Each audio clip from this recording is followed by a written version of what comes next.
Robert De Niro will no longer be receiving an award at the National Institution of Broadcasters, the NAB, an annual event following his rant outside of the courthouse against former President Donald Trump just before a New York jury found him guilty. The NAB had planned to celebrate the 80-year-old actor on Tuesday with Service to America Award at a celebration in Washington, D.C., but instead has pulled the recognition because the group said it was proudly bipartisan, The Hill reported. Okay, that explanation doesn't really make any sense.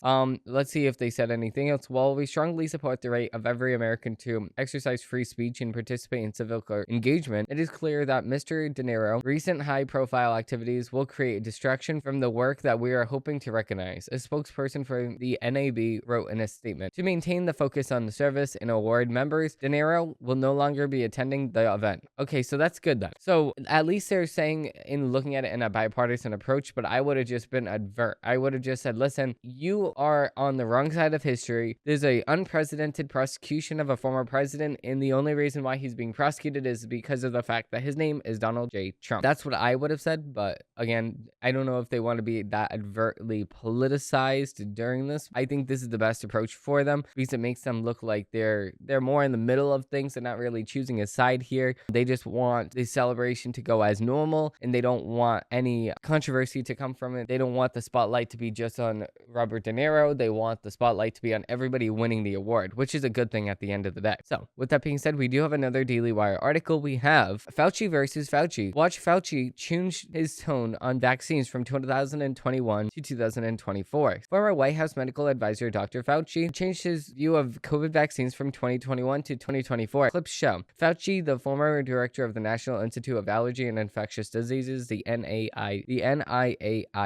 was influential in the United States response to COVID-19 in the Trump administration and under President Joe Biden. Fauci testified that his role in the United States response to the pandemic in front of the House Select Subcommittee on the coronavirus pandemic on Monday. Daily Wire host Michael Knowles documented how Fauci's views on COVID vaccine changed from 2021 to 2024 in a pair of videos posted to X. Knowles documented Fauci's public remarks in 2021 compared to the former NIAID's head Monday testimony. In the first clip, Fauci testifies to the subcommittee that I do not believe any vaccine is 100% effective. In 2021, Fauci said, although you don't like to see breakouts, the fact is that one of the most encouraging aspects about the efficacy of the vaccine, it will either protect you completely against the infection. If you do not get infected, the chances are you're going to be without symptoms, and the chances are very likely that you're not going to be able to transmit it to other people. So that's what people still believe for some reason. This is him in 2024 in his own words. COVID vaccine 100% effective? I don't believe any vaccine is 100% effective. So although you don't like to see breakthroughs, the fact is this is one of the encouraging aspects about the efficacy of the vaccine. It'll either protect you completely against infection. If you do get infected, the chances are that you're going to be without symptoms, and the chances are very likely that you'll not be able to transmit it to other people. I guess he's forgetting